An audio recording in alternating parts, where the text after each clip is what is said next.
Bismillahirrahmanirrahim. Cek, cek, 17-an. cek, cek.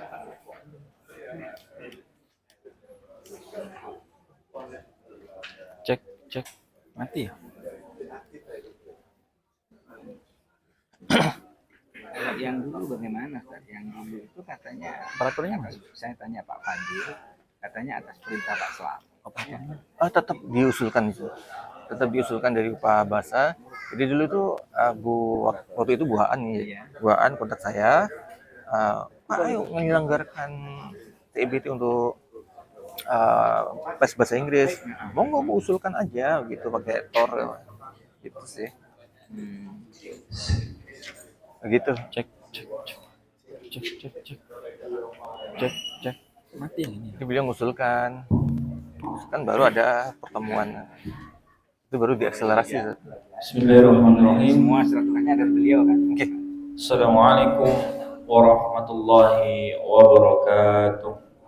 Waalaikumsalam. Alhamdulillah. Alhamdulillahilladzi bi ni'matihi tatimmu shalihat. Asyhadu an la ilaha illallah wahdahu la syarika lah wa asyhadu anna Muhammadan 'abduhu wa rasuluh. Allahumma shalli wa sallim wa barik ala nabiyyina Muhammad wa ala alihi wa ashabihi wa man tabi'ahum bi ihsanin ila yaumiddin.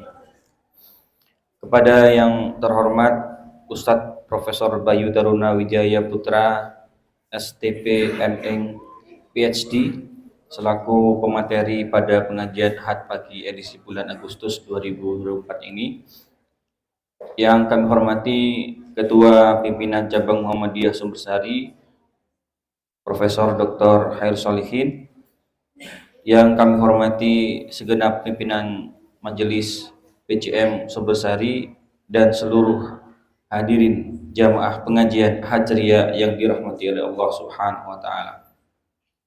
Alhamdulillah, puji syukur marilah tetap kita haturkan senantiasa kepada Allah Subhanahu wa taala yang telah memberikan kepada kita nikmatnya yang banyak, sehingga pada kesempatan kali ini kita bisa berkumpul di tempat ini untuk mengikuti yaitu pengajian Hajriyah edisi bulan Agustus tahun 2024 dengan keadaan sehat walafiat. Salawat dan salam tak lupa kita aturkan kepada Nabiullah Muhammad SAW, kepada keluarga beliau, para sahabatnya, dan segenap umat beliau yang senantiasa mengikuti beliau dengan baik hingga hari kiamat kelak. Sebelum acara dimulai, saya sebagai pembawa acara akan membacakan susunan acara pada kesempatan kali ini. Yang pertama adalah pembukaan, yang kedua pembacaan kalam ilahi yang nanti akan disampaikan oleh siswa dari SD Muhammadiyah 1 Jember. Yang ketiga adalah sambutan dari Ketua Pimpinan Cabang Muhammadiyah Sumbersari yang pada kesempatan kali ini akan langsung diberikan oleh Profesor Dr. Khair Sholihin. Yang keempat acara inti yaitu pengajian, yang kelima tanya jawab, yang keenam informasi, dan yang terakhir yang ketujuh adalah penutup. Untuk acara yang utama yaitu pembukaan, marilah kita buka acara pengajian Ahad pagi kali ini, Hajriyah kali ini dengan bacaan basmalah bersama-sama. Bismillahirrahmanirrahim. Acara yang kedua yaitu pembacaan kalam ilahi yang nantinya akan dibacakan oleh Ananda Natania Naima Wijaya, siswi dari SD Muhammadiyah 1 Jember. Kepada Ananda Naima dipersilahkan.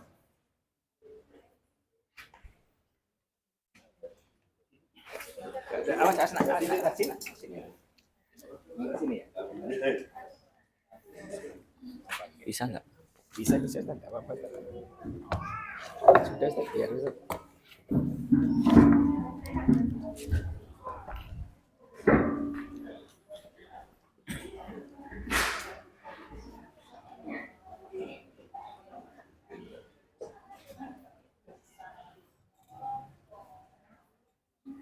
A'udzu billahi minasy syaithanir rajim.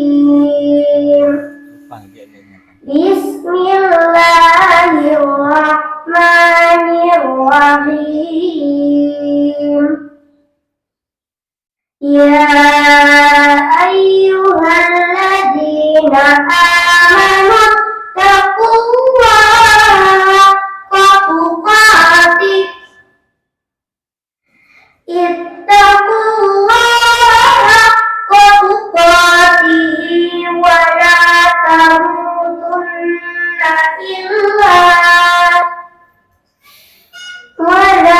تموتن إلا وأنتم مسلمون واعتصموا بحبل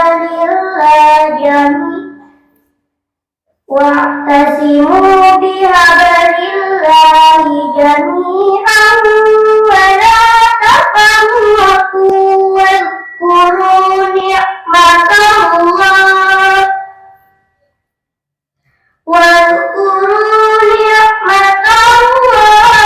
عليكم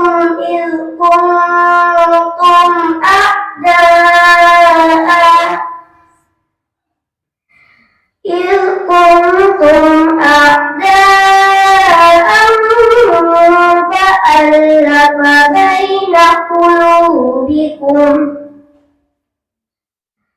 فألف بين قلوبكم فأصبحتم بنعمته إخوانا وكنتم على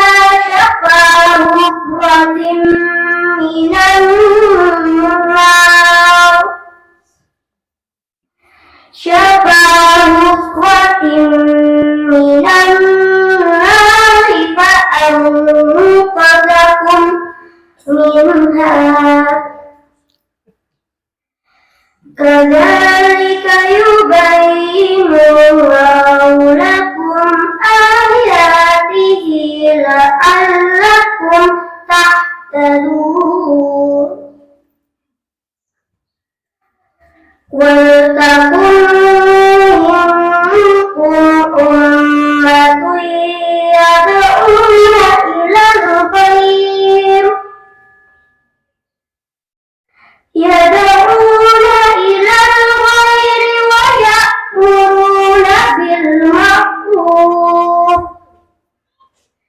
ويأمرون بالمعروف وينهون عن المنكر وأولئك هم المفلحون صدق الله العظيم.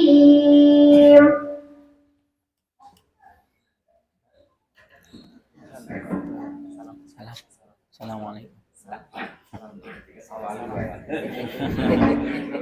Assalamualaikum warahmatullahi wabarakatuh. Waalaikumsalam warahmatullahi wabarakatuh.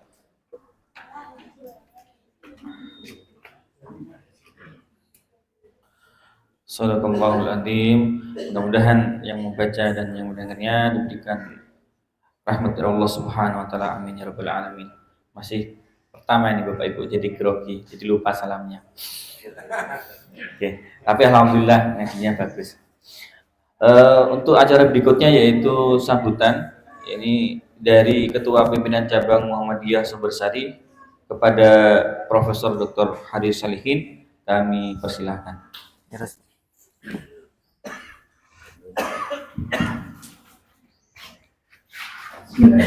Assalamualaikum warahmatullahi wabarakatuh. Waalaikumsalam warahmatullahi wabarakatuh.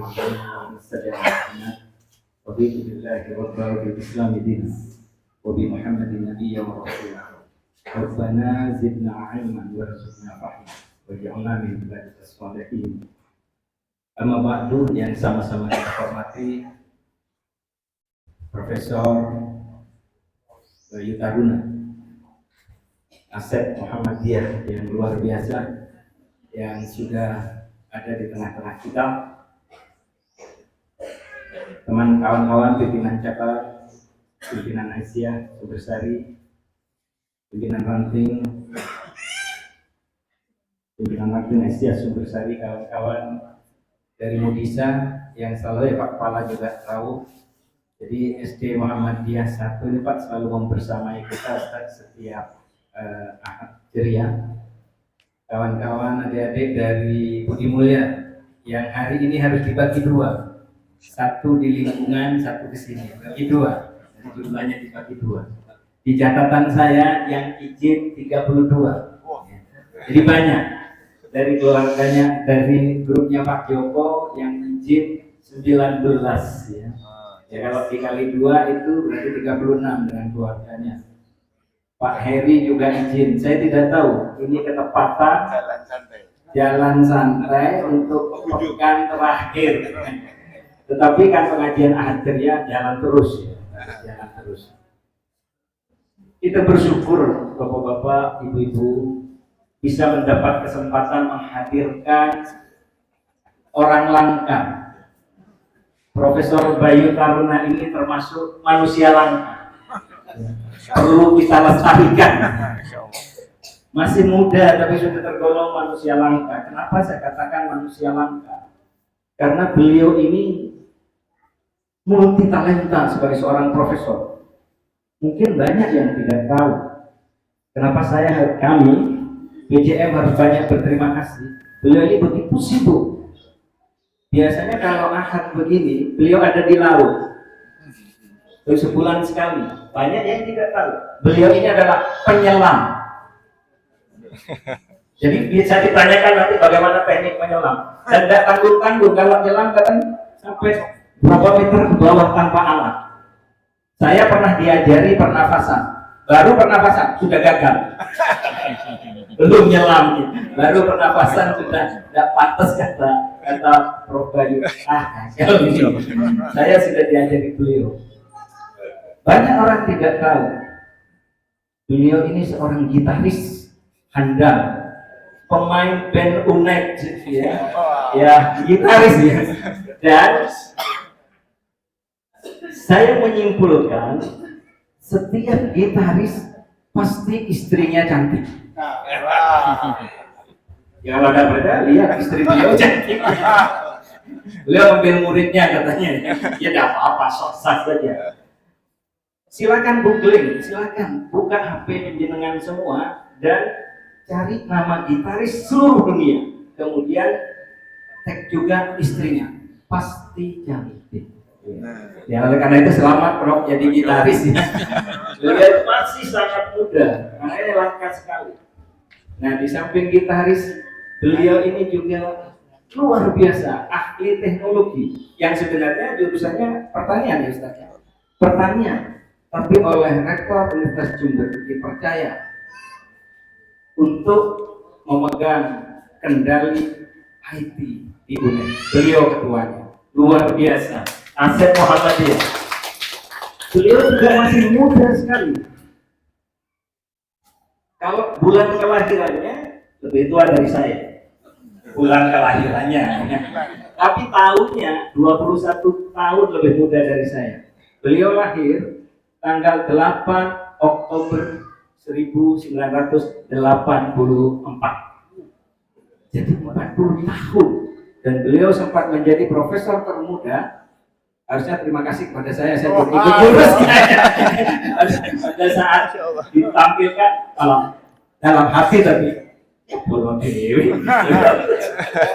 Tapi memang luar biasa, kualitasnya luar biasa. Bahkan pada saat rapat terakhir ini saya beritakan Prof Bayu untuk selalu hormat kepada Pak pimpinan rektor kita. Pak Rektor terang-terangan di depan forum guru besar ketika akan meloloskan beliau. Pak Rektor mengatakan begini, bisa di cross check Prof Bayu.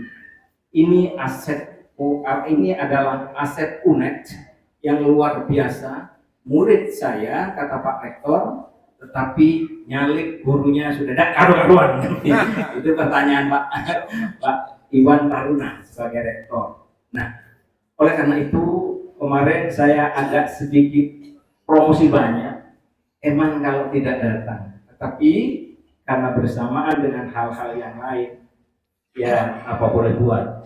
Tapi sudah termasuk ramai ini. Kalau ditambah 3 31 yang tidak hadir penuh ini nanti ya. Anggaplah mereka hadir.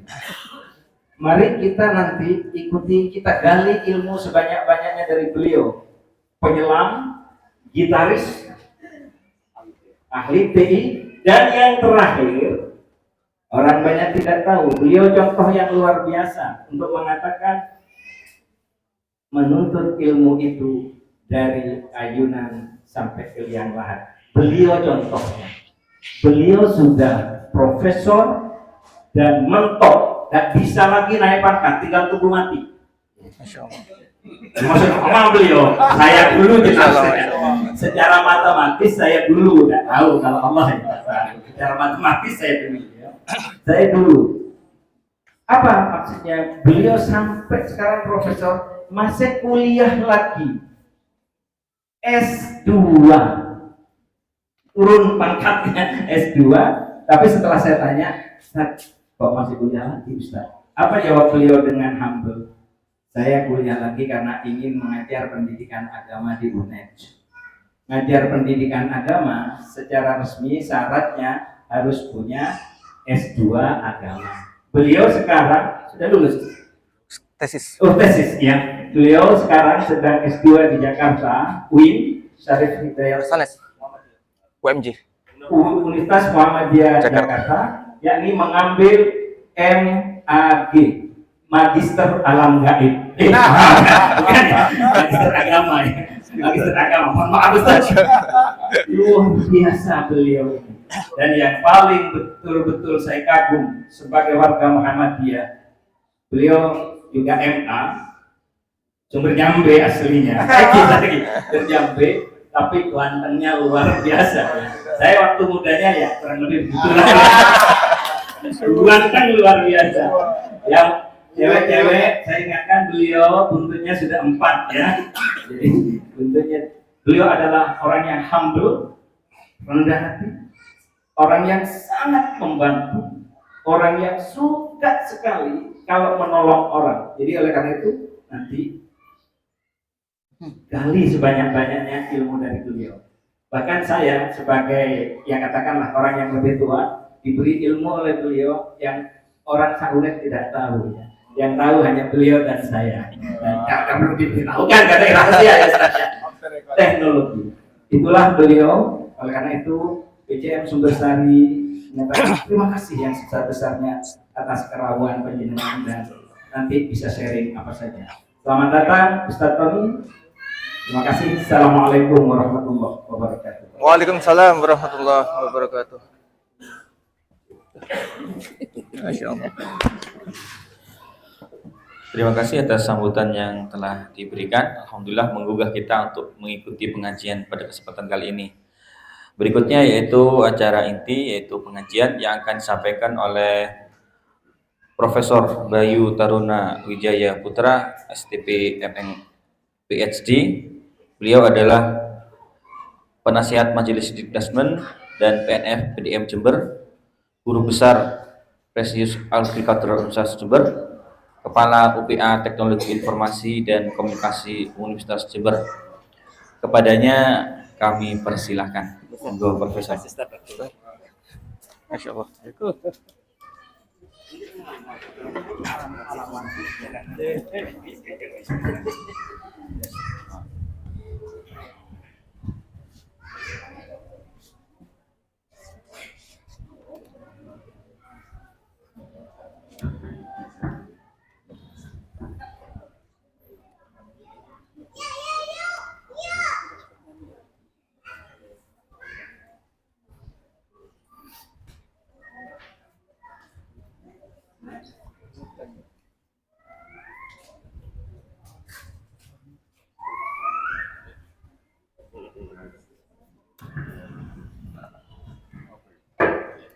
Antara manfaat dan mudarat. Innal hamdalillah nahmaduhu wa nasta'inuhu wa nastaghfiruhu wa na'udzu billahi min shururi anfusina wa min sayyiati a'malina may yahdihillahu fala mudilla lahu wa may yudlil fala hadiya lahu. Asyhadu an la ilaha illallah wahdahu la syarika lahu wa asyhadu anna Muhammadan abduhu wa rasuluh. Ya ayyuhalladzina amanu taqullaha haqqa tuqatih wa la tamutunna illa wa antum muslimun. Suatu penghargaan bagi saya untuk bisa hadir memenuhi undangan di majelis kajian Ahad ceria di Masjid Al-Qalam. Tentu saja syukur alhamdulillah, mari kita panjatkan kepada Allah Subhanahu wa taala yang telah memberikan beribu-ribu nikmat. Bahkan nikmat itu tidak akan bisa mampu untuk bisa kita hitung, Bapak Ibu. Dan salawat serta salam kita haturkan kepada Nabiullah Muhammad SAW beserta keluarganya dan juga para sahabat, dan juga semoga kita semua mendapatkan syafaat dari beliau dan mendapatkan petunjuk hingga hari kiamat nanti. Pada kesempatan ini izinkan saya untuk sedikit berbagi ilmu Bapak Ibu terkait apa yang mungkin saya kuasai. Tadi sudah disampaikan oleh Prof. Hairus pada saat mukadimah tadi, menyampaikan terkait era digital, kemudian pertanian juga, dan juga bagaimana sih manfaat serta mudaratnya. Tadi sudah disampaikan sekilas mengenai profil saya, nanti bisa dicek di website juga. Dan tadi juga disampaikan bahwasanya saya juga menempuh S2 di UMJ. Tentu tidak lain adalah kita sebagai manusia wajib untuk menuntut ilmu. Walaupun nun sewu, saya sudah mentok, tapi saya ingin menggali berbagai macam ilmu, Bapak Ibu. Paling tidak ini sebagai motivasi untuk Bapak Ibu semuanya, untuk adik-adik semuanya. Ilmu itu tidak terbatas hanya sekedar gelar saja. Ilmu bisa kita pelajari di luar, di masyarakat, lingkungan, dan sebagainya, yang tujuannya adalah untuk kemaslahatan. Tadi mungkin ada yang belum disebutkan oleh Prof. Hairus. Kebetulan saya juga founder dan ketua Asosiasi Juru Sembelih Halal Indonesia. Dan alhamdulillah saat ini kalau Bapak Ibu search Juleha Indonesia, pasti website kami itu yang nomor 1. Karena kita tahu kalau Bapak Ibu searching mengenai penyembelihan halal, itu kan diinisiasi kurang lebih sekitar tahun 2016. Nah, waktu itu. Tapi seiring waktu, perkembangan organisasi hanya terbatas pada mungkin lingkup area tertentu. Di sini, makanya saya belajar sekolah studi S2 untuk bagaimana caranya supaya kebermanfaat ini bisa dirasakan oleh masyarakat Indonesia. Tidak hanya wilayah-wilayah tertentu. Bahkan ini pekan lalu saya sudah ada inisiasi MOU dengan Australia juga melalui Asosiasi Juru Sembelih Halal untuk rekrutmen tenaga kerja dari juru penyembelih halal ini. Mereka butuh banyak. Mereka percayanya karena di Indonesia punya website. Mereka tidak melihat media sosial, Facebook, Telegram, WhatsApp, Instagram. Mereka tidak percaya itu. Justru mereka lebih percaya sumber-sumber yang bonafit seperti website, kemudian email. Mereka lebih percaya itu. Kemarin mereka kontak saya melalui email juga, bahwasanya ini tertarik untuk merekrut melalui juru sembelih halal begitu. Maka saya harapkan mungkin nanti ada Bapak Ibu atau adik-adik yang tertarik untuk di bidang ini penyembelihan halal dan bisa bekerja di luar negeri, insya Allah bisa melalui asosiasi ini. Karena ini untuk kemaslahatan umat dan kebermanfaatan supaya pangan halal itu tidak hanya dirasakan di Indonesia tapi seluruh dunia. Jadi dari tenaga kerja kita disupport dari Indonesia. Jadi masih ada kaitannya dengan era digital. Sehingga dengan era digital tuh mereka mencari informasi melalui media-media yang bonafit gitu. Karena kalau media-media yang lain seperti Instagram itu banyak kelemahan-kelemahannya, Bapak Ibu. Nah, insya Allah di sini ada beberapa topik yang ingin saya sampaikan dalam waktu singkat-singkatnya. Sebenarnya untuk masalah era digital ini bisa 1 semester sendiri untuk pembahasannya, Bapak Ibu ya. Saya coba singkat di sini, mulai dari bagaimana teknologi di era digital ini dan seberapa manfaatnya untuk kita, gitu. Bahkan sampai nanti bagaimana peran orang tua dalam rangka mendidik anak di era digital sesuai dengan ajaran Islam. Karena pada intinya adalah pengajaran, kemudian dakwah, intinya itu adalah komunikasi, Bapak Ibu. Untuk komunikasi sebenarnya medianya itu sangat banyak.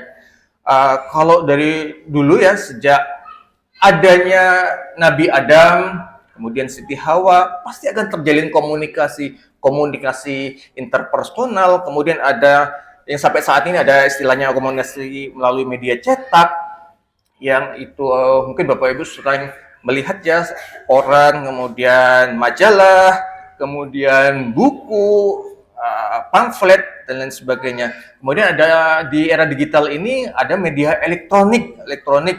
Kalau dulu Bapak Ibu mungkin di era tahun 80-an sampai 90-an mungkin jarang yang memiliki TV karena memang harganya mahal gitu. Jadi para tetangga pada ngumpul nonton TV bareng-bareng gitu. Kalau masih zaman saya dulu, dan saya masih di desa di Slateng itu, Sumber Jambe, Slateng, Sumber Dambo itu, ketika masih musimnya Satria Baja Hitam itu rombongan ke orang yang punya TV, jadi numpang nonton seperti itu, Bapak Ibu. Kalau sekarang kan mudah diakses ya. Radio, kemudian film dan sebagainya. Dan bahkan saat ini teknologi sangat pesat. Mulai dari situs website, kemudian media sosial, email, blog, dan lain sebagainya. Bahkan untuk media visual saat ini seperti Instagram, media gerak ya, kemudian ada YouTube dan sebagainya. Ini merupakan salah satu media yang bisa kita manfaatkan. Salah satunya adalah untuk dakwah dan berbagi kebermanfaatan. Nah, tentu saja manusia sebagai makhluk sosial itu pasti saling berinteraksi, paling tidak antara 2 orang individu ataupun kelompok, dan mereka pasti saling membutuhkan gitu. Dan ini kita tidak bisa terlepas dari yang namanya komunikasi. Misalnya dalam lingkup kerja kantor itu pasti akan membutuhkan komunikasi yang efektif begitu. Maka kembali lagi, Allah memerintahkan kita sebagai khalifah di muka bumi dalam Quran surat Al-Baqarah ayat 30, bahwasanya kita diminta Allah Subhanahu wa taala sebagai khalifah di muka bumi. Yang tidak lain tujuannya adalah untuk mengelola, memberikan kebermanfaatan bagi seluruh isi yang ada di muka bumi. Jangan sampai ketika kita hidup malah justru, mohon maaf, merepotkan, mengganggu. Dan saya punya apalagi di era yang saat ini, era serba digital ya. Semua itu serba murah, seperti mixer itu serba murah, 250.000 bisa dapat Bapak Ibu. Tapi kalau dulu belum bisa. Kayak lagu-lagu itu mudah di-download. Kalau dulu harus beli pakai pita dan sebagainya. Bahkan kalau kasetnya bulat ya harus digulung lagi. Itu yang jadi masalah. Kalau sekarang dengan kemudahan era digital, tentu saja kita diberikan otak, diberikan pikiran oleh Allah Subhanahu wa taala untuk kita manfaatkan pikiran itu sebaik-baiknya untuk memberikan kebermanfaatan. Jangan sampai memberikan kemudaratan. Saya melihat di postingan, mohon maaf ini di salah satu grup info warga Jember, yang bahwasanya ada keluhan dari masyarakat Jember, salah satunya mereka mengalami kerusakan gendang telinga karena musik, saya horeg ya, yang istilah kata masyarakat itu, sound system yang berlebihan itu merusak gitu. Sebagian orang bilang ini hobi, Nah, ini justru ini kemudaratan ini yang harus kita bendung Bapak Ibu, jangan harus dibiarkan seperti ini. Maka tentu saja kita sebagai khalifah selain tadi menjaga dan memelihara lingkungan, memelihara bumi, tentu saja tujuan utama kita adalah untuk beribadah kepada Allah Subhanahu wa taala, melaksanakan perintahnya serta menjauhi semua larangannya. Termasuk tadi apakah manfaat atau tidak. Kalau dirasa manfaat, ya dilanjut. Tapi kalau tidak bermanfaat, ya disudahin saja. Cukup sesingkat itu, sesederhana itu pemikiran kita untuk untuk berpikir. Karena Allah Ta'ala sudah mengkaruniakan kita, diciptakan oleh Allah Subhanahu Wa Ta'ala, kita sebagai makhluk yang levelnya tertinggi, Bapak Ibu. Kenapa dikatakan tertinggi? Karena kita diberikan akal pikiran. Diberikan akal pikiran supaya dengan akal pikiran itu kita bisa manfaatkan sebaik mungkin untuk tadi melestarikan bumi, kemudian membangun peradaban yang baik. Jangan sampai ada pertumpahan darah yang tertuang dalam Quran surat Al-Baqarah ayat 30 ini. Jadi pertumpahan darah tidak harus, harus bunuh-bunuhan, tapi ketika itu menyakitkan orang lain, itu merupakan bagian dari pertumpahan darah loh sebenarnya Bapak Ibu. Dendam itu jauh lebih fatal dibandingkan hal-hal yang lain, apalagi fitnah dan sebagainya ya. Kemudian makna dari ayat ini adalah kita diperintahkan oleh Allah untuk menjadikan keteladanan. Jadi kita harus memberikan keteladanan kepada keluarga kita, kepada masyarakat, bahkan kepada anak-anak kita. Nah, tentu saja untuk mengemban amanah ini Bapak Ibu, kita dituntut untuk terus berilmu. Berilmu, kemudian membaca, meneliti, mengkaji. Nah, seperti ini kita mengkaji, kemudian membahas mengenai semua ciptaan-ciptaan Allah dan juga turunan-turunannya. Karena kita oleh Allah dibekali akal pikiran yang tinggi. Dengan akal pikiran, sehingga kita bisa mampu berperan dalam pengembangan sains dan teknologi untuk kemaslahatan umat. Contoh saja yang paling pesat kalau kita melihat revolusi industri dulu di Inggris ya. Bagaimana negara-negara luar itu mereka concern terkait industri, terkait kebermanfaat, concern banget. Tapi mohon maaf mungkin sebagian terkait hubungan hablum minallahnya mungkin kurang baik ya begitu. Tapi kalau hubungan hablum minannasnya semua mereka sudah terotomatisasi Bapak Ibu. Semuanya sudah terotomatisasi. Bahkan di China sampai detik ini dengan memanfaatkan teknologi digital, ketika kita ada di posisi manapun itu kelacak tanpa menggunakan GPS. Kelacak karena dimanapun itu sudah ada CCTV.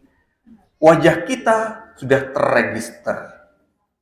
Jadi sampai sebegitu detailnya posisi dimanapun tercatat lokasinya di mana. Orang ini ada di mana. Bahkan saat ini di Indonesia pun itu bisa kita lacak Bapak Ibu. Salah satunya adalah ini mungkin sistem yang kita kembangkan terutama kami di Universitas Jember itu kami menerapkan seperti geolocation, presensi menggunakan geolocation sehingga kita bisa mengetahui koordinat-koordinat di mana saat ini. Pada waktu masa pandemi Bapak Ibu, era digital ini sangat bermanfaat untuk menghadapi permasalahan ini. Salah satunya misalnya ketika pengajaran itu sulit dilakukan, maka kita memanfaatkannya dengan memanfaatkan media teleconference itu. Misalnya dengan memanfaatkan Zoom, kemudian Google Meet dan sebagainya. Dan juga untuk presensi pun kita bisa lakukan di mana koordinat. Bahkan dulu waktu masa pandemi, saya tanya ke mahasiswa saya yang sedang kuliah, lagi di mana kalian? Kok saya melihat dia ada di stasiun gitu ya.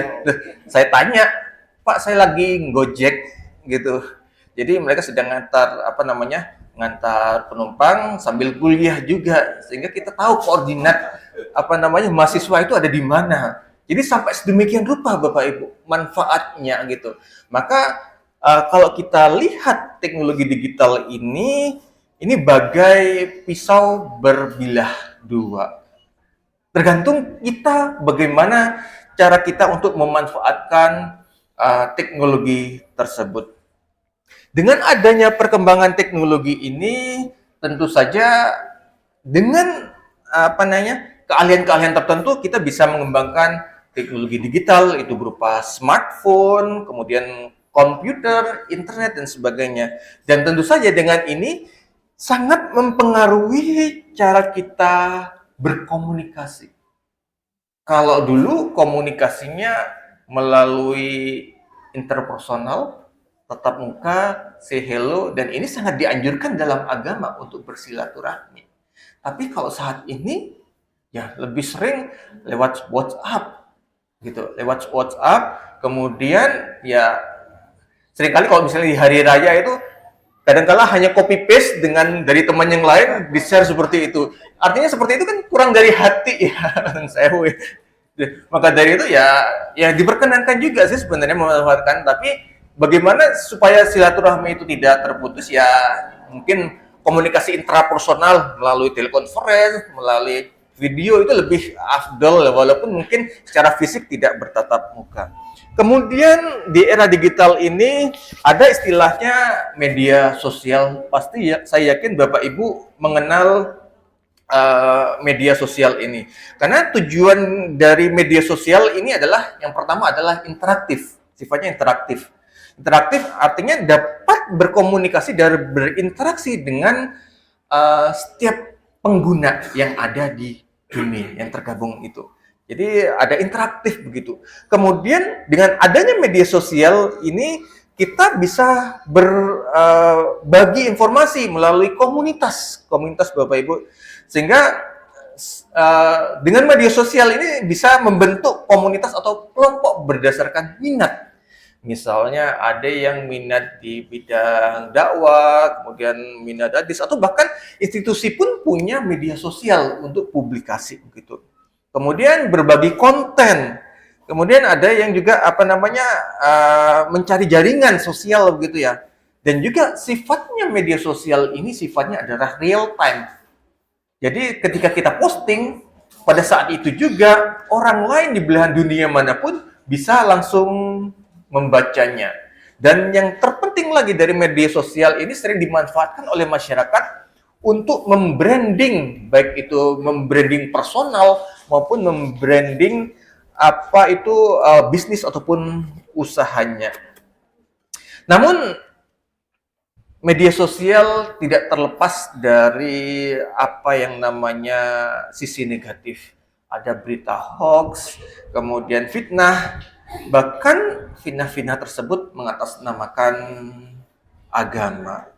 Maka dari itu pentingnya suatu formulasi media dakwah dalam agama Islam. Kalau dulu dakwah mungkin secara konvensional atau mungkin sampai saat ini dakwah secara konvensional melalui lisan, kemudian tatap muka seperti ini. Tapi di media sosial saat ini itu justru skill inovasi itu perlu kita infus untuk bisa kita manfaatkan supaya terasa kebermanfaatannya. Nah, dalam hadis ini setiap anggota masyarakat, setiap muslim itu diperintahkan untuk menyampaikan pesan dari Rasulullah walaupun itu hanya satu ayat, satu perintah dari Rasulullah kepada saudara kita, kemudian kepada keluarga kita. Nah, bagaimana caranya?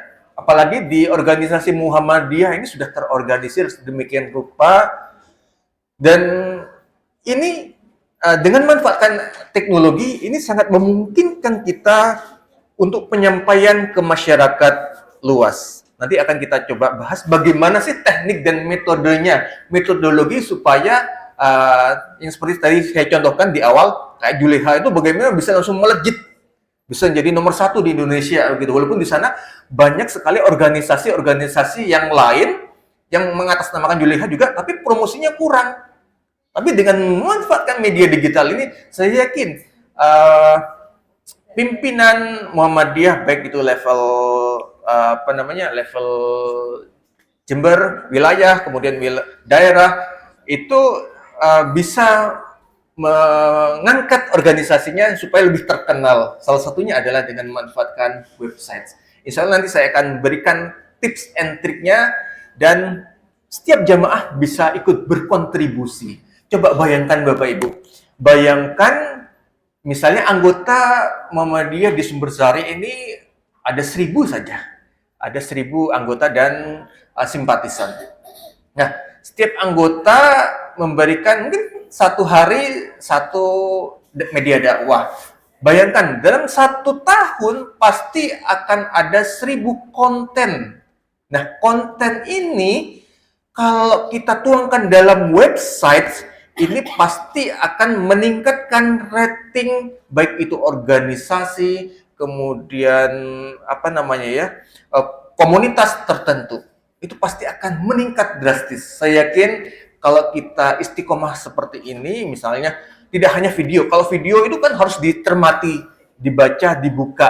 Tapi dengan memanfaatkan konten media website, insya Allah dalam 1 tahun misalnya ada 1.000 konten media dakwah, pasti akan melejit. Saya yakin itu. Dan menjadi sumber rujukan. Karena begini Bapak Ibu, kalau Bapak Ibu biasanya kan kalau cari-cari kan lewat Google nggih. Lewat Google sumbernya apa. Nah, ketika kita memberikan rujukan yang positif, rujukan yang sahih, yang bermanfaat, insya Allah itu akan di-crawl oleh Google. Kadang-kala orang antipati terhadap Google. Oh, cuma Google, Mbak Google. Tidak Bapak Ibu. Google hanyalah sebagai media. Itu teknologi, itu adalah tools. Bagaimana cara memanfaatkan tools supaya tools tersebut bisa bermanfaat. Kita ambil sisi manfaatnya. Sisi negatifnya jangan. Gitu. Nah, itu semua dari mind kita, pikiran kita. Kalau pikiran kita positif, insya Allah kita bisa memanfaatkan teknologi itu secara positif. Gitu. Itu salah satu caranya. Maka ketika kita menyampaikan dakwah, tentu saja yang terpenting esensinya, janganlah berdusta atas nama agama. Jadi hati-hati, karena banyak kedustaan di media sosial itu Bapak Ibu. Nah, ini kita harus counter. Kita harus counter. Kalau nggak ada counternya, mereka akan berkembang biak kedustaan-kedustaan itu. Kita harus counter. Mulai dari level daerah tadi. Jadi jangan sampai berdusta dan membuat kepastuan. Karena siapa yang berdusta atas nama Rasulullah, maka menurut hadis sahih ini yang diriwayatkan oleh Imam Bukhari, maka tempatnya adalah neraka. Jadi harus hati-hati. Bahkan termasuk ini Bapak Ibu, mungkin nun sewu nggih, Bapak Ibu mungkin tergabung lewat grup WhatsApp, apalah begitu. Seringkali kita atau mendapat informasi share gitu. Tapi mohon dicermati sekali lagi, apakah berita itu hoax atau tidak?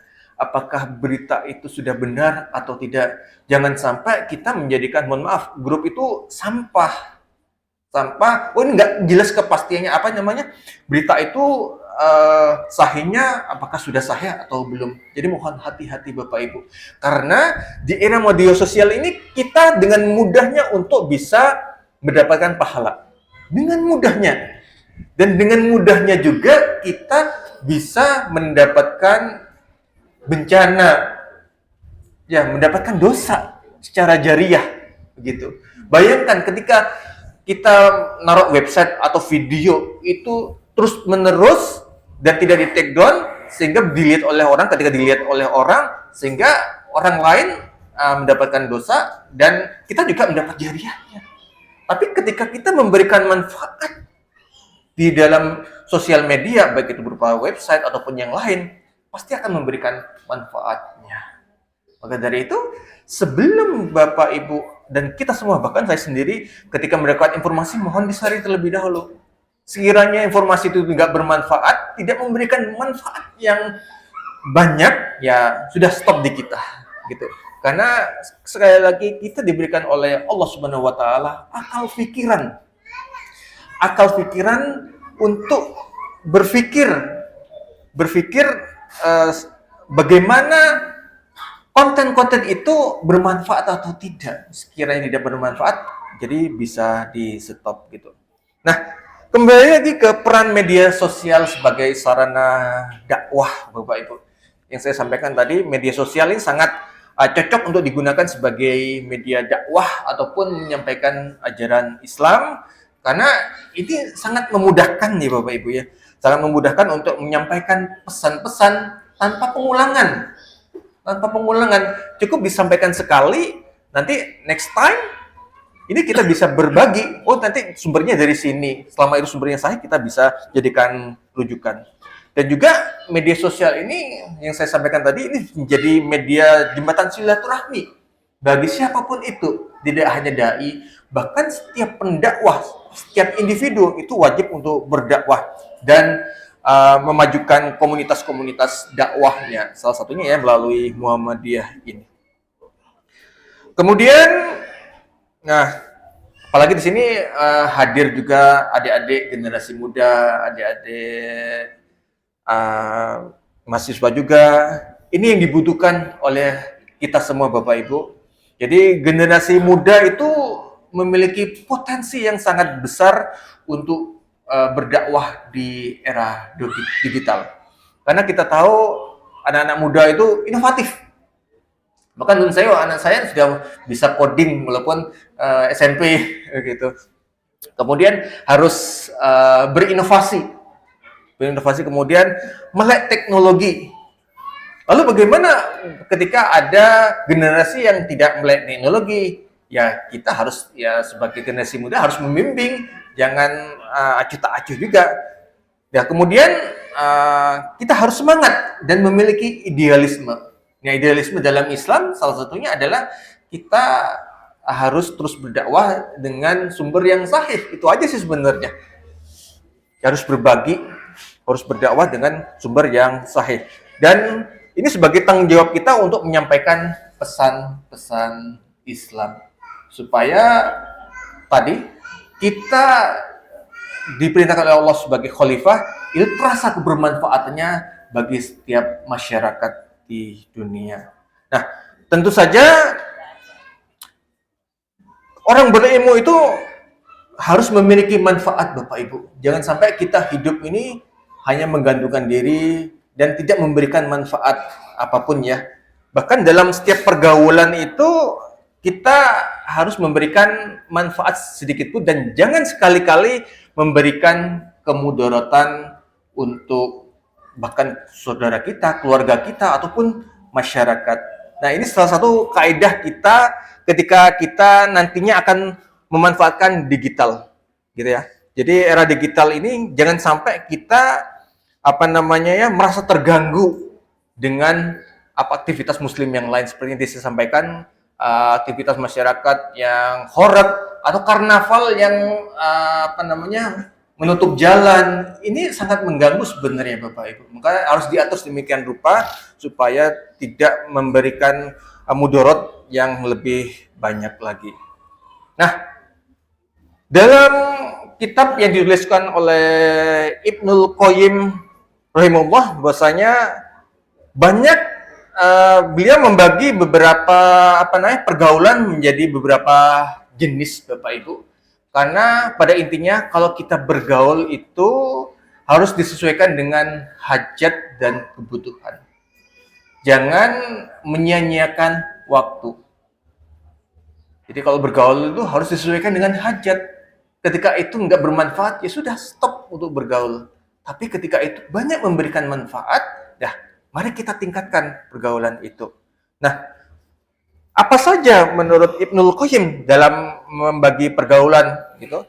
Ini ada dibagi menjadi 4 macam. Jadi pergaulan itu kita anggap kalau itu pergaulan seperti kebutuhan akan makan, maka ini diperlukan setiap waktu, Bapak Ibu. Kita makan paling tidak 2 kali sehari ya, gitu. Paling tidak 2 kali sehari atau ada yang 3 seperti itu. Nah, kebutuhan-kebutuhan fisik ataupun kebutuhan rohani ini wajib. Kita bergaul dengan ulama, dengan cendekiawan, kita wajib itu. untuk sisi namanya ilmu seperti itu.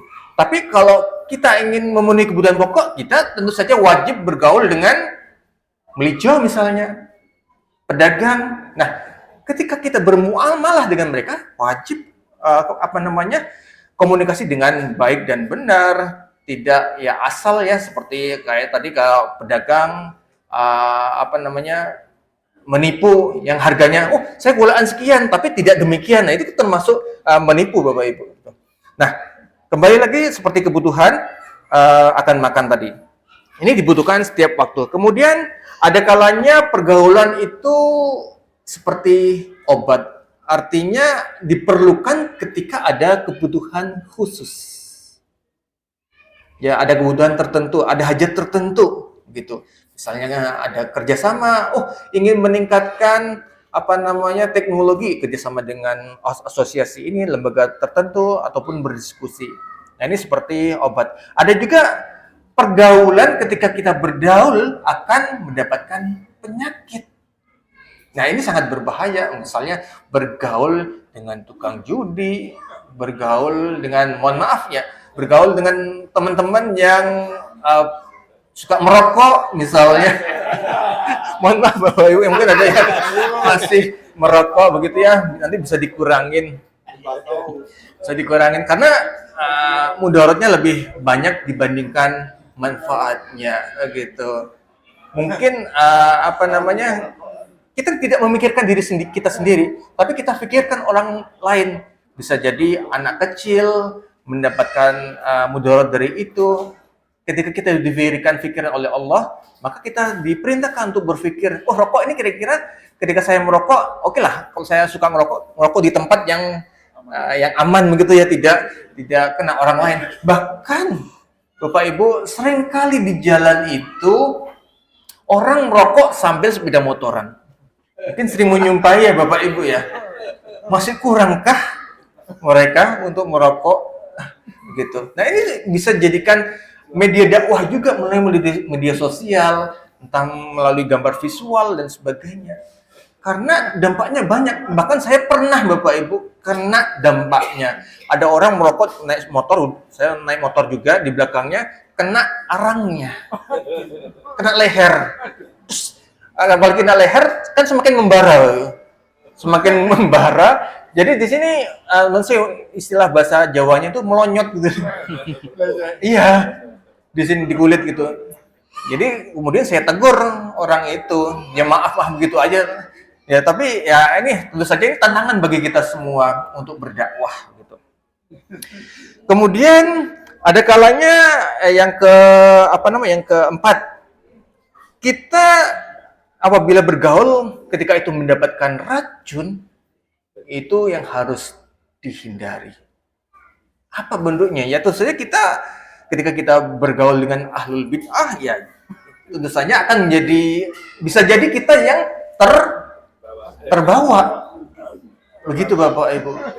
Ya, kita emang harus hati-hati berkaitan dengan hal ini. Pasti akan kita mendapatkan racun. Kecuali mungkin kita ada aspek dakwah. Oke, kita gak ada masalah untuk berdakwah untuk kaum yang ahlul bid'ah. Oke, gak ada masalah. Maka dari itu kita harus punya akal pikiran, dipertimbangkan terlebih dahulu sebelum action, sebelum melakukan tindakan. Nah, kembali lagi, semua bahan-bahan ini atau dalam pergaulan ini sangat mudah kita lakukan di media sosial. Mencari ulama sangat mudah, atau bahkan mencari racun pun sangat mudah melalui media sosial. Apalagi saat ini saya ingin tanya kepada Bapak Ibu semua, apakah setiap Bapak Ibu ini sudah punya smartphone? Saya yakin Bapak Ibu pasti punya smartphone. Oke. Kalau saya tanya, berapa yang punya handphone seluler biasa, GSM? Angkat tangan, Bapak Ibu.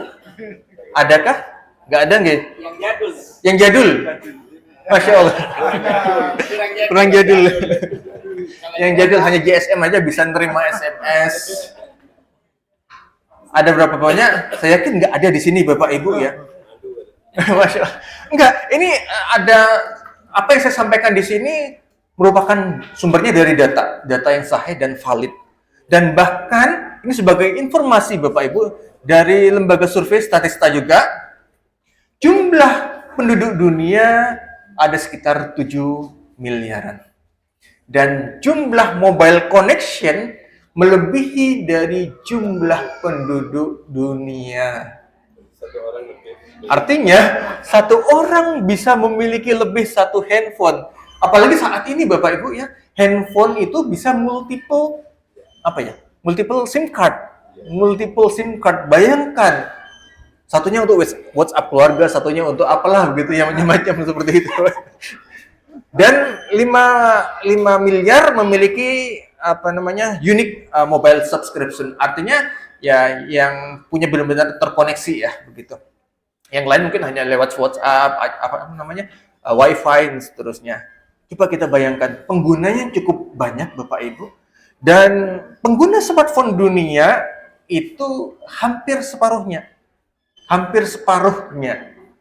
Artinya media dakwah ini kalau kita seriusi, ini sangat bisa memungkinkan untuk mendakwai seluruh masyarakat dunia. Misalnya, paling sederhana aja, mungkin yang hadir di sini ada yang bisa berbahasa Inggris, kita bisa berdakwah pakai bahasa Inggris juga untuk masyarakat di luar dunia sana. Selain bahasa Indonesia, ini salah satu alternatif Bapak Ibu, melalui website. Tidak hanya bahasa Indonesia aja, tidak hanya bahasa Arab juga. Kita translate ke negara, mungkin bahasa Inggris secara umum, atau negara-negara tertentu yang emang target untuk mana kita untuk berdakwah. Misalnya, target kita akan berdakwah di Jepang atau Australia. Karena kita tahu di Australia ada cabang Muhammadiyah juga. Misalnya di beberapa negara juga. Dan kita sesuaikan dengan bahasa di sana gitu. Itu sangat memungkinkan kita ikut berdakwah melalui media sosial gitu. Dan kita tahu jumlah perkembangan dari tahun itu, contohnya 2016 sampai 2021 itu perkembangannya sangat pesat, 40% peningkatannya dari sumber handphone itu. Maka bagaimana solusinya Bapak Ibu? Dengan dengan memanfaatkan ini tentu saja pasti ada mudorotnya ya. Kalau mudorotnya salah satunya adalah pertama kita harus banyak berdoa ya supaya kita terhindar dari mudorot dari media sosial. Mengapa dikatakan mudorot? Ini yang menjadi masalah Bapak Ibu. Coba kita introspeksi ketika kita bangun tidur, apa yang kita pegang? Handphone kah? Komentar, lihat komentar, scroll? Atau kita bangun tidur terus berwudu? Atau yang mana Bapak Ibu? Coba kita introspeksi diri. Baik dari saya pun introspeksi, bangun tidur sampai mau tidur lagi itu apa yang kita pegang? Jangan-jangan kita lebih banyak memanfaatkan media sosial tapi tidak terukur. Contoh yang patut kita tiru, ketika saya beberapa waktu lalu ke Jerman, mereka kalau ada foto mereka menolak. Kalau di sini kan selfie, seneng foto ya gitu. Mereka menolak Bapak Ibu. Mereka menolak untuk difoto. Ada yang emang mau untuk difoto, ada yang menolak. Tujuannya apa mereka menolak? Ya karena itu privasi. Bisa jadi ketika itu di-upload di media sosial, sistem database search engine melacak. Oh ini disimpan di database mereka. Suatu saat ketika nanti ada yang upload lagi, mereka cocokkan. Ini siapa? Ini siapa? Seperti itu sistemnya Bapak Ibu di media sosial. Contoh yang paling sederhana, mungkin Bapak Ibu ada yang pengguna Facebook nggih, ataupun Instagram. Nah, kalau dulu di Facebook ataupun Instagram upload foto nggak ada apa-apanya, nggak berbahaya. Tapi saat ini dengan adanya teknologi artificial intelligence, orang sistem itu bisa mengenali ini siapa. Buktinya, kalau dulu mungkin upload aja di Facebook, kemudian sekarang upload lagi Facebook, kemudian ada wajah foto-foto teman-teman kita. Tahu sistem, ini siapa, ini siapa. itu pakai teknologi artificial intelligence. Kalau seperti itu sih masih bagus. Tapi dampak negatif dari artificial intelligence adalah bisa memanipulasi informasi. Nah, itu yang harus kita counter. Informasi yang baik bisa menjadi hoax nantinya ketika kita tidak bisa mengcounternya. Yang mengcounter siapa? Yang mengcounter kita semua, ahli ilmu. Maka kita diperintahkan untuk tidak hanya sekedar, mohon maaf kalau jamaah tidak hanya bisa membaca Al-Quran saja, tapi kita harus pahami konteks-konteksnya. Gitu. Ini kata kuncinya, tidak hanya sekedar membaca, tapi memahami konteksnya. Tapi mohon maaf, ini jadi masalah juga. Ketika waktu saya ospek ya, waktu S2 di Universitas Muhammadiyah Jakarta, ternyata mahasiswa yang masuk di UMJ itu tidak banyak yang bisa membaca Al-Quran dengan baik. Ini tantangan bagi kita semua. Tantangan Bapak Ibu. Lalu gimana caranya untuk mengantisipasi supaya mereka bisa membaca Al-Quran dengan baik? Salah satunya adalah nanti kita bisa memanfaatkan teknologi artificial intelligence. Nanti kita bahas sedikit nanti sebelum berakhir. Artificial intelligence ini teknologi baru yang saat ini sangat tren. Dan bahkan ini bisa kita manfaatkan untuk salah satu media dakwah. Ada suatu lembaga yang mengembangkan artificial intelligence untuk proses belajar mengajar, proses membaca Al-Quran, dan seterusnya. Dan ini kalau pada dasarnya kan kalau membaca Al-Quran itu kan harusnya bersanad. Itu kunci pokoknya. Tapi ketika proses belajar tidak ada masalah ketika kita mengembangkan sistem yang sedemikian rupa dan itu bisa memberikan manfaat. Contohnya ada aplikasi saya lupa namanya, nanti bisa di-search untuk recitation helper yang berbasis AI. Jadi ketika kita membaca otomatis dibenahin oleh sistem. Oh ini salah, jadi tidak diteruskan, harus diulangin ketika membaca Al-Quran. Itu ada fasilitasnya. Tentu saja ini harus kita miliki, teknologi ini. Muhammadiyah harus bisa memiliki. Jadi jangan hanya sekedar, mohon maaf, kalau konvensional tetap kita lakukan, tapi untuk masyarakat di luar sana harus bisa mendapatkan manfaatnya melalui teknologi artificial intelligence ini. Nah, lalu bagaimana caranya nanti bisa kita jelaskan Bapak Ibu. Nah, kembali lagi ke sini untuk menghindari maksiat dengan gadget, ya kembali lagi jauhi pergaulan yang rusak Bapak Ibu ya. Kalau kita mungkin di Facebook ataupun Instagram ada rekomendasi rekomendasi video.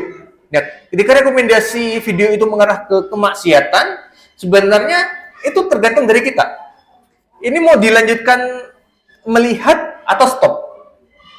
Oh ini eman-eman, mungkin adalah hal-hal yang maksiat diteruskan gitu. Padahal di video itu kita bisa menolak loh, klik kanan, unsubscribe, saya nggak suka ini. Sehingga suatu saat nanti tidak akan dimunculkan lagi yang negatif itu. Jangan sampai dibiarkan Bapak Ibu. Mungkin cewek yang joget-joget gitu ya, muncul itu dibiarkan gitu. Jangan sampai ketika itu membawa mudorot, diklik aja, ada pilihan di situ. Remove atau saya tidak suka ini, jadi next time sistem tahu, bahwa saya nggak suka postingan seperti ini. Nanti next time sistem akan memberikan rekomendasi, tidak akan memberikan rekomendasi video-video serupa. Seperti itu Bapak Ibu. Jadi harus kita kaji. Terutama untuk anak-anak ya. Jadi untuk anak-anak ini jadi jangan dibiarkan menggunakan smartphone sendirian. Jadi butuh pengawasan orang tua. Karena sangat berbahaya Bapak Ibu. Ini saya berikan contoh nyata beberapa hari yang lalu. Ini nggak perlu saya sebutkan nama sekolahnya dan juga orangnya juga. Ada kebetulan siswa baru masuk SMP ya, di SMP itu diperkenankan untuk membawa handphone dan pergaulannya antara laki-laki dan perempuan campur ya begitu. Nah kebetulan di SMP yang lain ya juga sama pergaulan itu dan boleh membawa handphone. Nah masalahnya ada SMP tertentu dan SMP yang lain itu ada salah satu siswa-siswinya saling suka, kemudian mohon maaf sampai mengirimkan foto alat kelaminnya. Ini beberapa hari yang lalu. Ini kejadian nyata. Kejadian nyata Bapak Ibu, ini bisa dipertanggungjawabkan informasi ini. Tapi tidak saya sebutkan sekolahnya. Jadi mohon perhatian bagi Bapak Ibu yang memiliki putra-putri, mohon dikontrol untuk memanfaatkan media sosial. Karena efeknya itu sangat fatal. Ketika pikiran atau otak kita rusak, pasti rusak dengan kecanduan video porno, kecanduan hal-hal yang negatif, pasti impactnya sangat besar Bapak Ibu. Sangat besar. Alhamdulillah. Bahkan sampai saat ini, mohon maaf ya, saya ketahui masih banyak orang-orang yang masih di instansi atau institusi kerja tertentu itu yang memanfaatkan judi online juga. Masih ada yang seperti itu. Jadi masif banget Bapak Ibu era digital itu. Ketika kita nggak bisa mengontrol, nggak bisa membendung, maka yang terjadi seperti ini. Jangan sampai membuat orang sekitar kecewa. Intinya itu. Ini menjadi fatal gitu ya. Jadi jauhilah pergaulan yang rusak. Jadi kalau misalnya di pondok, mohon jangan sekali-kali gunakan smartphone atau Bapak Ibu jangan memberikan smartphone. Biarkan anak itu gulung-gulung nangis-nangis, jangan diberikan smartphone. Belum waktunya. Atau misalnya kayak sepeda, saat ini sepeda kan sudah banyak ya, sepeda elektrik apa begitu. Ketika anak tersebut belum waktunya, jangan diberikan sepeda juga. Fatal juga Bapak Ibu kejadiannya. Kebetulan beberapa pekan yang lalu ya, ada seorang siswa SMP juga meninggal dunia karena membawa kendaraan sendiri, jatuh kelindes kendaraan. Jadi fatal Bapak Ibu. Mohon hati-hati, sayangilah putra-putri kita. Bukan berarti tidak memberikan sepeda itu nggak sayang, enggak, itu justru sayang. Ini sebagai contoh, dulu waktu saya saya memiliki handphone aja ketika sudah kuliah waktu itu. Walaupun teman-teman SMA punya handphone sebagainya begitu. Karena emang orang tua mendidik seperti itu, jadi tidak membelikan handphone. Ketika kuliah pun nggak ada masalah kok, Bapak Ibu. Karena emang butuh untuk komunikasi. Mungkin itu cukup aja untuk untuk siswa atau putra-putri kita kuliah pun diberikan handphone gitu. Ketika sudah usianya sudah matang gitu. Nah, kemudian apa yang bisa kita lakukan untuk membendung era digital ini Bapak Ibu? Yang harus kita lakukan adalah kita harus mengurangi begadang, mengurangi jam malam kalau nggak punya hajat.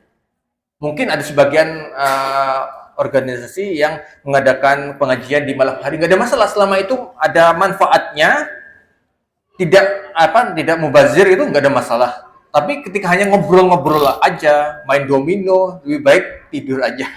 Saran saya sih seperti itu. Jadi sebisa mungkin diatur jam kita. Bahkan teman saya yang di luar negeri itu, yang di Eropa, mereka enggan untuk komunikasi lewat media sosial atau WhatsApp. Kalau itu hubungannya dengan pekerjaan. Kalau di kita kan semua pekerjaan lewat WhatsApp. Padahal itu privasi sebenarnya. Sebenarnya kita bisa menolak Bapak Ibu. Bisa menolak. Jadi jangan sampai akhir hidup kita itu bermaksiat dengan amalan-amalan yang jelek. Mari kita bermuhasabah Bapak Ibu ya. Nah ini terkait bagaimana cara menghindari maksiat dengan gadget, karena ini waktunya kurang 5 menit. Maka di media sosial itu banyak sekali tantangan-tantangan yang kita jumpai, Bapak Ibu ya. Ada konten negatif, fitnah dan sebagainya, provokasi, radikalisme, ada pornografi, dan juga kesenjangan digital. Kalau kesenjangan digital biasanya lintas generasi.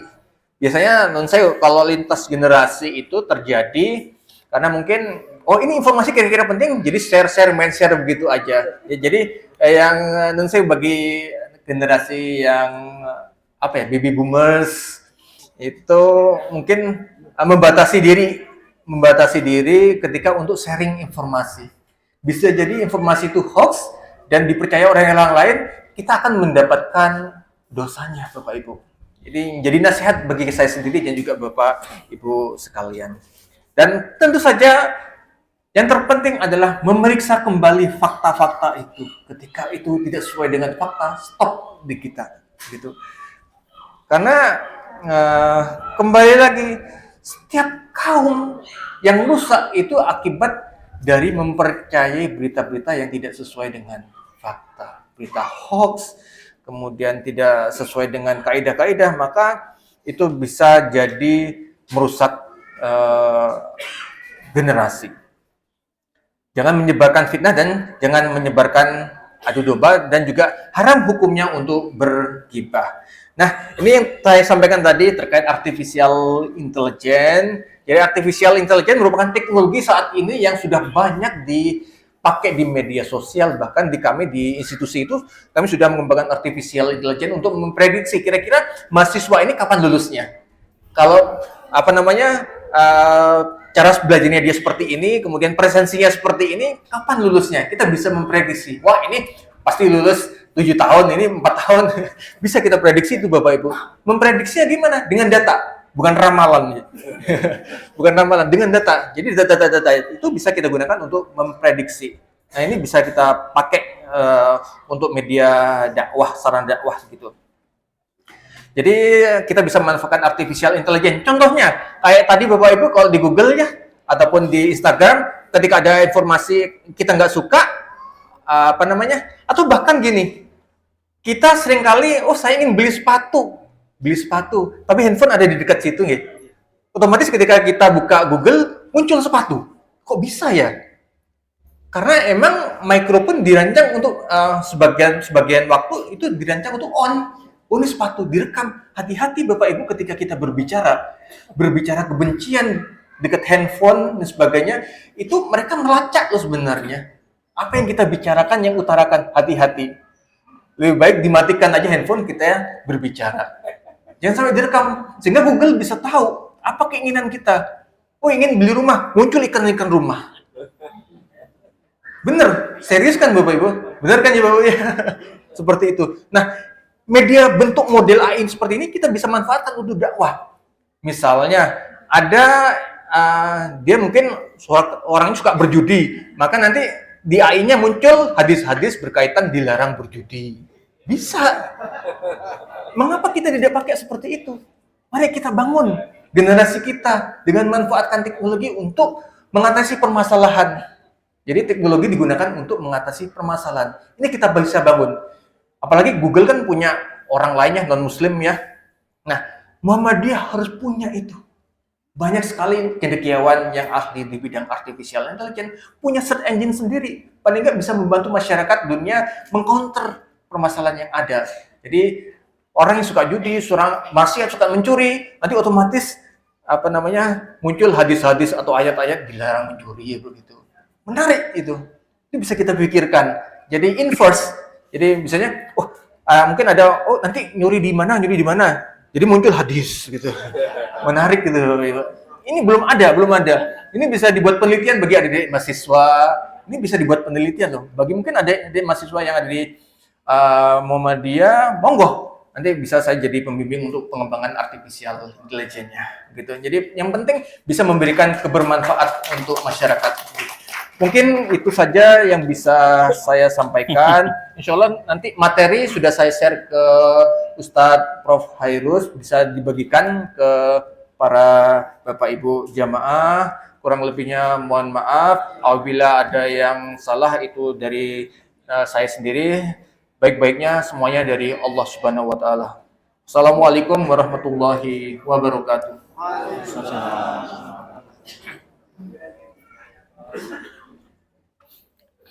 Alhamdulillah, terima kasih atas apa yang telah sampaikan. Alhamdulillah sangat bermanfaat sekali menggugah kita untuk bisa memanfaatkan teknologi, dan juga teknologi itu akan bagi baik kalau kitanya yang baik. Kalau kita yang buruk maka akan dimanfaatkan untuk keburukan. Oke, baiklah Bapak Ibu yang Allah Subhanahu wa taala, untuk acara berikutnya itu tanya jawab, maka saya buka untuk Bapak dan Ibu satu. Monggo Pak, ibunya ada? Ada. Monggo Pak.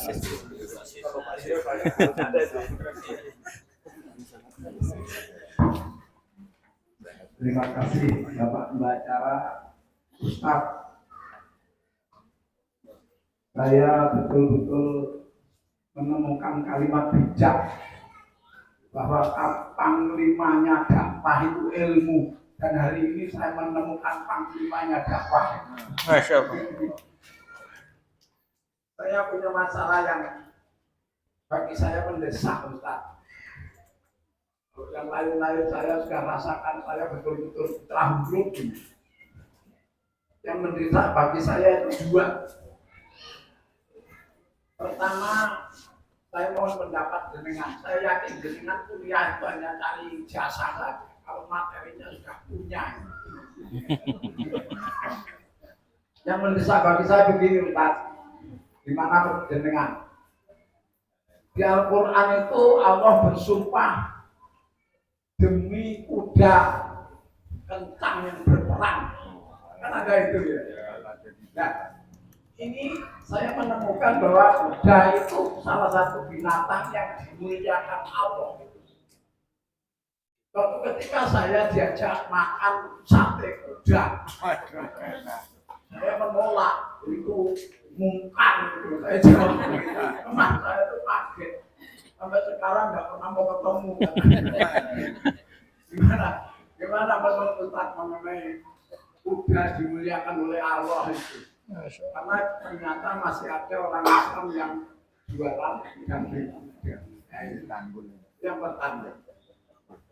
Yang kedua, saya menemukan generasi muda yang lulus S2 jurusan psikologi kriminal dari Universitas Wellington. Setiap saya konsultasi, itu kok pendapatnya itu cenderung tidak nyambung dengan Islam. Saya ingin pendapat Ustadz, di mata Islam ilmu psikologi itu gimana itu posisinya? Hanya itu saja, yang lainnya lain kali banyak sekali. Terima kasih.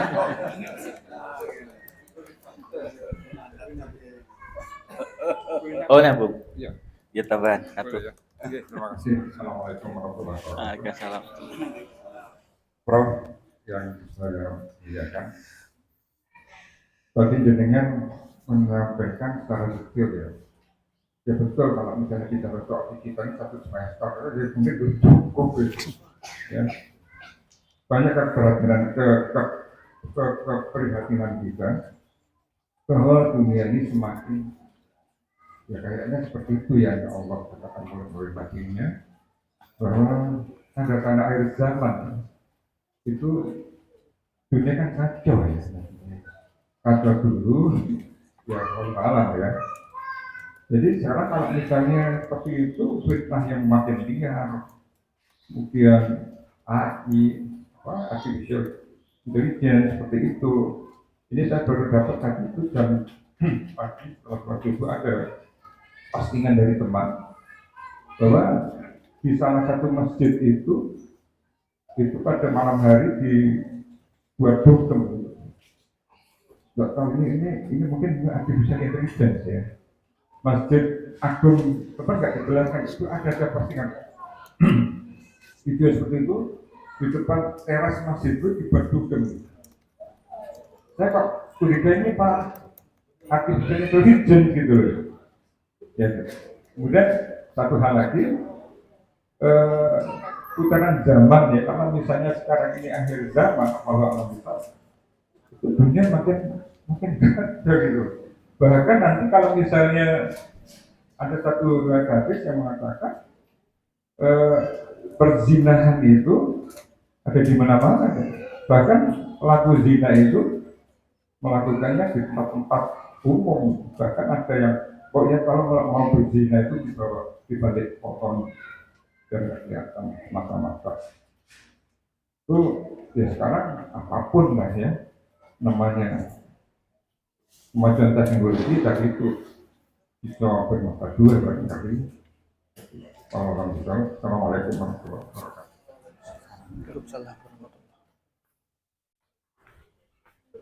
Monggo Prof bisa langsung dijawab. Ya, siap. Terima kasih. Yang pertama dan kedua pertanyaan dari Ustadz Sinten Bang Siswa. Pak Siswa dan Pak Elvin. Ya, Masya Allah, pertanyaan yang luar biasa ini berkaitan dengan halal haram pangan ya. Yang berkaitan dengan salah satu profesi saya juga sebagai juru penyembelih halal gitu ya Bapak Ibu. Betul disampaikan bahwasanya Allah bersumpah dengan kuda yang berlari kencang sebagainya. Jadi apa namanya? Apakah daging kuda ini halal atau tidak? Nah, kita kaji terkait kehalalan pangan Bapak Ibu. Ini mungkin saya cerita terlebih dahulu terkait kehalalan pangan. Saat ini kehalalan pangan itu mohon maaf sangat miris Bapak Ibu. Tidak hanya kuda aja. Ini masih secara general terlebih dahulu. Sangat miris karena begini Bapak Ibu. Mungkin ibu-ibu yang suka belanja di pasar, oh yang penting ini kira-kira Indonesia itu penduduknya Muslim, ya udah halal kira-kira begitu ya. Kan kebanyakan gitu nggih. Nah, banyak sekali ketika saya jalan-jalan di pasar itu menemukan ayam tidak tersembelih sempurna. Hati-hati Bapak Ibu, nggak usah jauh-jauh dengan kuda. Dari situ aja sudah banyak yang tidak sesuai dengan kaidah halalnya. Urat nadinya tidak terpotong, karena yang harus dipotong adalah kerongkongan dan dua urat nadi itu. Pernafasan, kemudian tempat saluran makan, kemudian dua urat nadi itu harus terpotong. Ketika itu tidak terpotong, hanya terluka, artinya itu tidak halal dimakan. Ini banyak dijumpai ya Allah. Banyak dijumpai. Jadi mohon Bapak Ibu kalau ingin membeli ayam misalnya, saran saya sih sebaiknya Bapak Ibu terjun aja ke pasar yang utuh. Oh ini sudah benar, sudah disembelih secara kaidah halal. Maka itu oke. Karena kalau yang sudah dipotong-potong, kita nggak tahu riwayatnya bagaimana Bapak Ibu. Kita tahu kan, semua apa yang kita makan itu akan berpengaruh pada hidup kita, diri kita, ibadah kita. Kalau yang masuk ke tubuh kita itu banyak yang haram, bahaya Bapak Ibu. Atau apa yang kita berikan kepada anak-anak kita haram, maka bahaya itu. Maka harus diperhatikan itu. Jadi mohon hati-hati nih Bapak Ibu. Misalnya ibu-ibu yang suka belanja ya, suka belanja ayam, mohon hati-hati. Kemudian yang menjadi masalah juga di penyembelihan halal ini, di tempat penyembelihan biasanya ini sebagai masalah juga nih, masalah yang cukup besar. Sapi belum benar-benar sempurna disembelih, itu sudah disayat. Ini sudah disayat. Ini matinya karena disembelih atau karena terluka sayatan atau karena ditusuk jantungnya. Itu yang terjadi. Kebetulan saya tukang sembelih juga Bapak Ibu di di RPH Kaliwates juga. Itu yang terjadi. Mohon maaf, itu yang terjadi. Kenyataan seperti itu. Karena saya nggak berani mau dakwah secara frontal, nggak berani. Mereka pegang pisau. Kalau kita dakwah, jangan gitu. Pisau melayang. Hati-hati loh. Jadi emang harus ada strategi. Makanya tujuan saya ini berkaitan tadi mengambil kuliah S2 juga dengan pertanyaan Bapak tadi, bukan hanya untuk mencari ijazah Bapak. tapi kami ingin mengatasi permasalahan sosial. Saya ngambil di studi Islam ini nggak hanya sekedar ngambil jasa saja, tapi apa sih permasalahan yang ada? Saya nggak ngambil ilmu hadis karena sudah banyak yang ngambil ilmu hadis. Ilmu tafsir sudah banyak yang ngambil tafsir gitu. Saya ambil yang belum digali oleh masyarakat terkait penyembelihan halal. Karena tesis saya berkaitan ini juga. Penyembelihan halal, banyak banget. Darah itu ditampung. Ditampung, tidak hanya buat dedeh. Wallahu a'lam ini buat apa? Saya belum menelusurin. Karena secara hipotesis ini memungkinkan untuk diolah ke berbagai jenis makanan. Bisa jadi ke bakso, ke makanan yang lain, bahaya. Jadi perjuangan kita untuk dakwah tuh masih panjang. Masih panjang, terutama di bidang halal ini. Saya fokus ke sini emang. Karena yang lain sudah banyak yang tafsir, ahli, bahasa itu banyak. Tapi yang sini banyak. Apalagi kan pertumbuhan penduduk sangat banyak, sehingga kita wajib menyelesaikan itu permasalahan. Permasalahan pangan tidak akan henti sampai hari kiamat. Pasti butuh makan. Jadi pangan halal harus tersedia. Jadi kurang lebih seperti itu secara gambaran secara umum. Nah, berkaitan dengan kuda, apakah daging kuda ini halal atau haram? Nah, secara kaidah sebenarnya selama daging itu hewan tersebut itu hewan hewan tidak makan karnivora, itu masih diperbolehkan gitu ya. Tapi beda kalau kuda untuk kurban beda karena kan kaidah untuk hewan kurban ada sendiri. Mungkin ada yang bilang, ini kan nggak makan makanan karnivora, bisa untuk kurban. Nggak bisa. Jadi kaidahnya harus sesuai dengan kaidah, sesuai dengan tuntunan begitu. Jadi kita nggak boleh menyelisih itu. Jadi ada yang menyampaikan ini diperbolehkan untuk dimakan. Karena kembali lagi, Allah menciptakan seluruh makhluk alam semesta ini untuk kemaslahatan. Kadangkala bisa diambil tenaganya, kayak kuda bisa diambil tenaganya, unta diambil tenaganya, dan juga bisa diambil dagingnya. Kadangkala mungkin sebagian orang merasa jijik dengan pangan tertentu. Contohnya di mazhab Hanafi, hewan ikan pun yang tidak bersisik itu diharamkan. Atau bahkan di Yahudi itu yang tidak bersisik karena menjijikkan.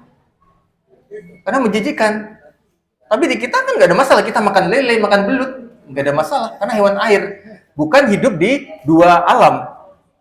Kayak kata emang haram karena hidup di dua alam. Ketam misalnya, kayak kepiting, dia bisa hidup di dua alam, itu diharamkan. Jadi sesuai dengan panduan kaidah-kaidah itu. Jadi sebenarnya apakah untuk menjudge pangan seperti kuda ini halal atau haram, sebenarnya banyak ini ada kaitannya dengan ilmu fikih juga Bapak Ibu. Mungkin itu untuk kuda. Kalau penjadikan merasa jijik ya tidak usah dimakan.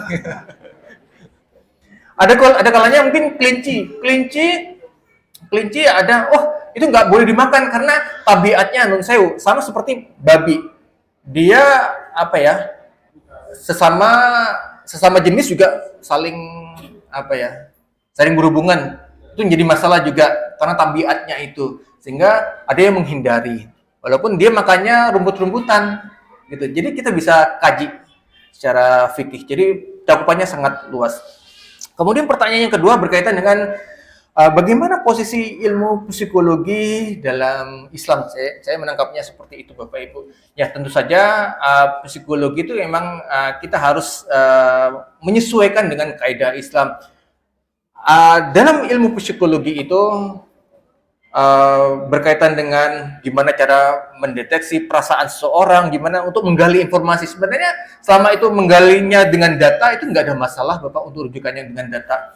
Bagaimana cara berbicaranya, kemudian perangainya gimana kita gali, atau informasi-informasi yang lain yang didapatkan dari informasi psikolog ke pasien gitu, kita bisa dapatkan itu sehingga menjadi suatu kesimpulan yang mana mengerucut pada suatu permasalahan tertentu. Itu masih dimungkinkan karena semuanya basisnya data, bukan basisnya peramalan.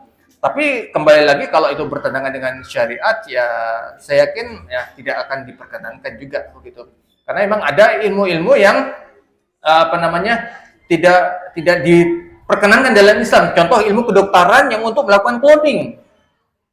Walaupun dalam kedokteran itu memungkinkan, kan dilarang gitu.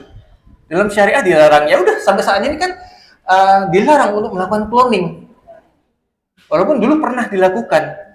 Jadi kaidahnya seperti itu. Selama memberikan banyak kebermanfaatan dan tidak melanggar kaidah-kaidah, maka diperkenankan. Kayak cloning pun kan banyak perdebatan situ, sehingga banyak penolakan berkaitan dengan cloning itu. Sehingga walaupun itu high tech, maka tidak bisa diteruskan. Begitu Bapak Ibu. Kemudian pertanyaan yang berikutnya berkaitan dengan tanda-tanda akhir zaman dan sudah banyak ciri-cirinya. Nah, ciri-cirinya ini hanya sekilas terkait dengan teknologi aja Bapak Ibu. Belum terkait perubahan iklim. Ini memungkinkan sekali kelak di akhir zaman itu kita tidak bisa menaiki pesawat. Betul. Ini kita tidak bisa menaiki pesawat. Dengan adanya perubahan iklim, perubahan drastis di awan dan sebagainya itu bisa menyebabkan turbulensi yang sangat berat. Contohnya beberapa bulan yang lalu ada turbulensi di Singapore Airlines dari British ke mana? Ke Singapura. Dia kena turbulensi di atas langit Myanmar. Turbulensinya sangat hebat dan itu belum pernah terjadi turbulensi sebelum-sebelumnya. Itu terjadi karena perubahan iklim. Dan beberapa waktu yang lalu ada turbulensi juga serupa. Artinya semakin banyak nanti akan terjadi turbulensi yang sangat dahsyat sekali. Dan bisa jadi tidak akan memungkinkan pesawat terbang itu bisa terbang. Nah ini sesuai dengan apa yang disampaikan Rasulullah. Setelah di hari kiamat bisa jadi nggak ada kendaraan kembali ke tradisional semua. Alat-alat ya tradisional semua. Alat elektronik nggak bisa digunakan karena perubahan iklim dan seterusnya. Begitu. Itu menjadi kendala Bapak Ibu. Dan bagaimana terkait peranan artificial intelligence ataupun media digital ini tadi sudah disampaikan bahwasanya sudah dengan era digital ini bisa mengakselerasi dosa dan juga bisa mengakselerasi pahala. Maka kita harus mana nih cepet-cepetan yang dosakah yang lebih besar atau yang berpahala. Nah, kalau kita seperti yang saya sampaikan tadi, coba bangun website, Bapak Ibu ikut berkontribusi artikel, mungkin 500 kata aja, beserta sumber sahihnya, nanti ada tim editor, kita publish setiap hari. Dalam 1 tahun Bapak Ibu, kalau misalnya paling 1 hari 1 artikel, 365 artikel. Dalam 2 tahun banyak, itu pasti 10 tahun sudah penuh gitu. Jadi rujukan referensi gitu. Nah, kita manfaatkan era digital dengan memanfaatkan potensi-potensi yang baik untuk kemaslahatan. Nah, berkaitan dengan yang tadi disampaikan ada case Masjid Agung, nggak salah Ummul Qura, saya ikut dapat informasinya itu dibuat dugem. Kalau saya cek juga, kayaknya ini bukan AI, ini beneran. Jadi emang kita harus hati-hati untuk kembali lagi ke kaidah kita sebagai pendakwah, setiap individu harus mendakwahkan kaidah-kaidah yang benar kepada masyarakat. Kalau tidak counter dengan kaidah yang benar, sehingga akan menjadi rusak dan fatal. Kalau terkait itu kondisi di lapangan, yang jelas kalau menurut pandangan saya itu bukan artificial intelligence, itu benar-benar real. Ya, itu masih hipotesis. Jadi untuk mengeceknya perlu dicek dulu, ada investigasi baru. Tapi ini hanya sekedar hipotesis. Jadi itu benar di situ kejadiannya dan ini masih berupa hipotesis. Tapi apakah ini karena AI atau tidak, nanti perlu ada investigasi lebih dalam sehingga tidak memutuskan itu apakah benar-benar terjadi atau tidak. Yang jelas itu benar-benar video real begitu. Video real. Gitu Bapak? Jadi, mungkin itu yang bisa saya sampaikan untuk menjawab pertanyaan dari Bapak-Bapak semua. Terima kasih. Alhamdulillah, terima kasih atas jawabannya.